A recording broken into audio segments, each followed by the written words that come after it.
Hi friend, good morning. আশা কৰিছো আপুনি ভালে কুশলে আছে। তো আজিৰ ভিডিওটো কিহৰ ওপৰত হ'বলৈ গৈ আছে আপুনি থাম্বনেল চাই পেলাই গমেই পাইছে। সো আজি মই আপোনাক শিকাম have আৰু has ৰ ব্যৱহাৰ। মানে বহুত এনেকুৱা মানুহ আছে তেওঁলোকে have আৰু has ৰ ব্যৱহাৰ নাজানি ফালে have আৰু has টো ইউজ কৰা বাক্য কোনোদিনে ক'বই নোখোজে। তাৰে উপৰিও আমাৰ যিসকল ষ্টুডেন্ট আছে এই ষ্টুডেন্ট সকলেও কি কৰে have আৰু has ৰ ব্যৱহাৰটো বহুত বেছিকৈ নাজানে। সো আজি মই আপোনাক শিকাম কেনেকৈ have আৰু has ৰ ব্যৱহাৰ কৰিব লাগে আৰু লগতে মই আপোনালোকক কেইটামান কুৱেশ্যনো দিম আৰু সেই কুৱেশ্যন কেইটা আপুনি মোক কমেন্ট বক্সত কমেন্ট কৰি পেলাই জনাব। তেতিয়াহ'লে মই আকৌ গম পাম যে আপোনালোকে ভালদৰে বুজি পাইছে। একেবাৰে সহজ নিয়মত বুজাই দিম। সো আহক আৰম্ভ কৰিছো। Use of have and has কেতিয়া আমাৰ have ব্যৱহাৰ হয় কেতিয়া আমাৰ has ব্যৱহাৰ হয় তাৰে আগতে এইখিনিত যোৱাৰ আগতে আপুনি জানিব লাগিব পাৰ্চন আমাৰ কেই প্ৰকাৰৰ আছিল। মই আই বাটনত সেই ভিডিওটো দি থৈ দিছো, আপুনি এই ভিডিওটো চোৱাৰ পিছত সেই ভিডিওটো এবাৰ চাই ল'ব। কাৰণ যদি পাৰ্চনৰ বিষয়ে নাজানে তেতিয়াহ'লে have আৰু has ৰ ব্যৱহাৰটো আপুনি নাজানিব। সো ফাৰ্ষ্ট আমি শিকি লওঁ পাৰ্চন কি বস্তু। আমাৰ ইংৰাজীত পাৰ্চন কেইটা আছে? তিনিটা আছে। ফাৰ্ষ্ট পাৰ্চন, ছেকেণ্ড পাৰ্চন আৰু থাৰ্ড পাৰ্চন। ফাৰ্ষ্ট পাৰ্চনৰো দুটা ভাগ, একবচন আৰু বহুবচন মানে সিঙ্গুলাৰ নাম্বাৰ আৰু প্লুৰেল নাম্বাৰ। ছেকেণ্ড পাৰ্চনৰো দুটা ভাগ, সিঙ্গুলাৰ নাম্বাৰ প্লুৰেল নাম্বাৰ মানে একবচন বহুবচন আৰু থাৰ্ড পাৰ্চনৰো দুটা ভাগ, সিঙ্গুলাৰ নাম্বাৰ আৰু প্লুৰেল নাম্বাৰ। আহক ফাৰ্ষ্ট আমি সেইখিনি জানি লওঁ।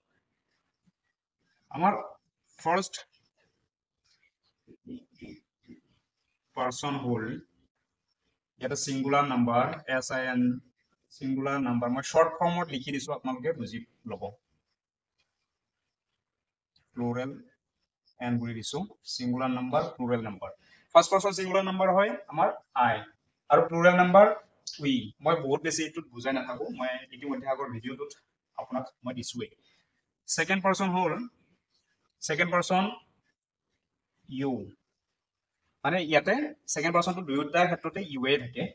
ইয়াতো কি হ'ব ইউএ হ'ব। সিঙ্গুলাৰ নাম্বাৰ এজনক বুজালেও ইউ, বেছিক বুজালেও ইউএ হয়। আৰু থাৰ্ড পাৰ্চন কি আছে? Third person he, she, it, Ram, Jadu, Madhu. পৃথিৱীত যিমানবোৰ নাম আছে আমি চাব পৰা চুই চাব পৰা বস্তু আছে এটাক যদি বুজায় তেতিয়াহ'লে গোটেইবোৰ কি হ'ব? থাৰ্ড পাৰ্চন সিঙ্গুলাৰ নাম্বাৰ হ'ব। আৰু ইয়াৰে প্লুৰেল নাম্বাৰটো কি হয়?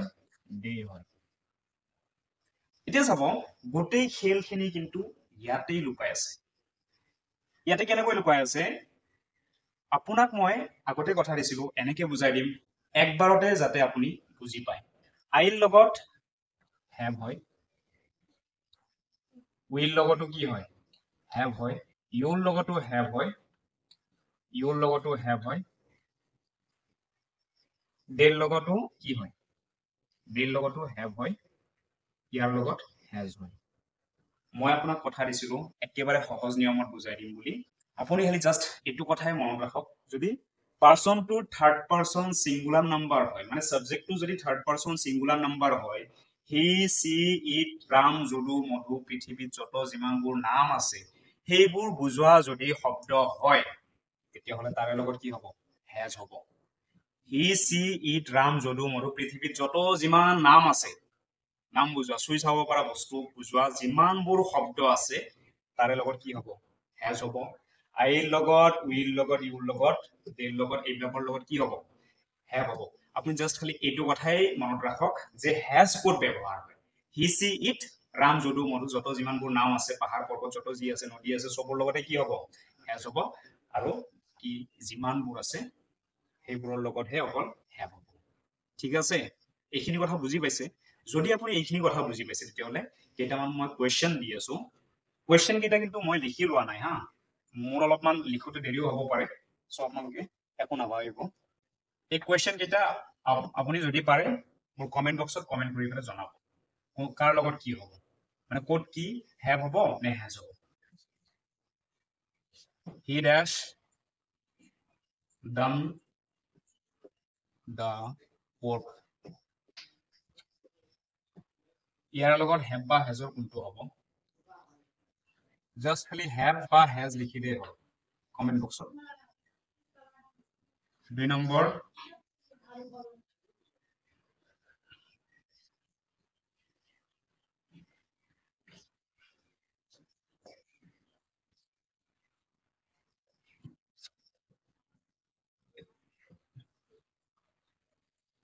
CRICKET cricket they dash played cricket have বা has কোনটো হ'ব জনাব have oblique has ইয়াতে আপোনাৰ মনত আৰু এটা কোৱেশ্চন আহিব পাৰে ইয়াতে ডান মই কিয় লিখিলো ইয়াতে প্লেট মই কিয় লিখিলো হয়নে নিশ্চয় এই কোৱেশ্চনটো আপোনাৰ মনত আহিবই পাৰে তো সাধাৰণ কথা মই যেতিয়া টেন্স শিকাম ন যেতিয়া মই টেন্স শিকাওতে কিন্তু এইখিনি বস্তু মই শিকাই দিম মানে ইয়াৰে এটা ফৰ্মেশন আছে আমাৰ ধৰি লওক ইটা বনোৱাৰ ক্ষেত্ৰত ইটা বনোৱা যে ফৰ্মা থাকে ঠিক তেনেকুৱা আমাৰ যিবোৰ টেন্স আছে টেন্স আমাৰ তিনি প্ৰকাৰৰ সাধাৰণতে আৰু প্ৰত্যেকটা টেন্সৰ আকৌ চাৰিটা ভাগ থাকে সেই ভাগ কেইটাৰ আকৌ প্ৰত্যেকটাৰে নিজা নিজা কি থাকে ষ্ট্ৰাকচাৰ থাকে সেইবিলাকক কি আমি ফৰ্মা বুলি কওঁ মানে সেই ফৰ্মাটোৰ ভিতৰত ভৰাই দিলে কি হ'ব ইটা বনি যাব ঠিক তেনেকৈ ই হ'ল সাবজেক্ট এই বাক্যটো আছে আপোনাৰ প্ৰেজেন্ট পাৰফেক্ট টেন্সৰ যেহেতু মই হেভ বা হেজৰ ব্যৱহাৰহে দিছো গতিকে এই বাক্যটো কোন টেন্সৰ হ'ব প্ৰেজেন্ট পাৰফেক্ট টেন্সৰ গতিকে সাবজেক্টৰ পিছত ইয়াতে প্লাস দিব সাবজেক্টৰ পিছত হয়তো হেভ লাগিব প্ৰেজেন্ট পাৰফেক্ট যেহেতু নহলে হেজ লাগিব তাৰ পিছত লাগিব আপোনাৰ প্লাস দি থলে ভাৰ্ব 3 মানে ভাৰ্ব 3 মানে হৈছে verb 1 verb 2 verb 3 present past participle তেনেকে do did done আপুনি আগতেও পঢ়িছে আৰু এতিয়াও হয়তো যদি ইয়াতে কোনবা ষ্টুডেন্ট আছে তেতিয়ালে তেওঁলোকেও পঢ়ি আছে ন যে তাতে ভাৰ্ব 3 থাকে ভাৰ্ব 3 এটা ভাগ থাকে past participle এটা ফৰ্ম থাকে present past participle go went gone do did done তেনেকুৱা গতিকে সেই কাৰণে ইয়াতে কি হৈছে done হৈছে ভাৰ্ব 3 লিখিব লাগিব যিহেতু তাৰ পিছত বাকিখিনি হ'ল সাবজেক্ট have বা has plus verb 3 plus object এটো হ'ল প্ৰেজেন্ট পাৰফেক্ট টেন্সৰ ষ্ট্ৰাকচাৰ present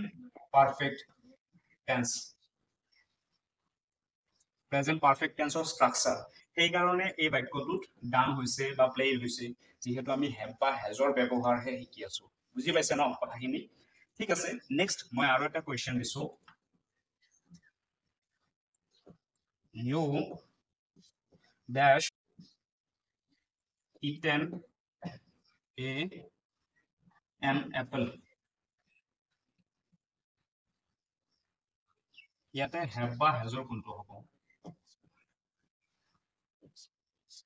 গতিকে মই তিনিটা কোৱেশ্চন দিছো যদি পাৰে তিনিওটাই কৰি দিব আৰু বাইচান্স যদি নোৱাৰে তেতিয়াহলে এটা হলেও কিন্তু কৰি দিব মই এটা কথাই মই আপোনালোকক আকৌ এবাৰ ৰিপিট কৰি দিছো just he she it Ram Jadu Madhu পৃথিৱীত যিমানবোৰ নাম আছে জাস্ট খালি এইখিনি মনত ৰাখক হি সি ইট এইকেইটাৰ বাহিৰে যিমানবোৰ নাম বুজোৱা শব্দ আছে গোটেইবোৰৰ লগতে কি হয় হেজ হয় আৰু বাকি কিবোৰৰ লগত কি হ'ব হেভ হ'ব তো আজিৰ পৰা মই ভাবো আপোনালোকৰ হেভ বা হেজৰ ক্ষেত্ৰত কোনো ধৰণৰ প্ৰব্লেম নাহে ঠিক আছে কোনো ধৰণৰ প্ৰব্লেমই নাহে গতিকে যদি ভিডিওটো ভাল লাগে যিমান পাৰে শেয়াৰ কৰক যদি চেনেলটো নতুনকৈ আহিছে তেতিয়াহলে সব ইউটিউবৰ পৰা চাই থাকিলে সাবস্ক্ৰাইব কৰক ফেসবুকৰ পৰা চাই থাকিলে ফলো বাটনটো প্ৰেছ কৰি ৰাখক আৰু যদি ভিডিওটো ইনফৰমেটিভ হয় বুলি ভাবিছে তেতিয়াহলে আগলৈকে দুজনৰ যাতে উপকাৰ হয় ভিডিওটো যিমান পাৰে শেয়াৰ জয় অসম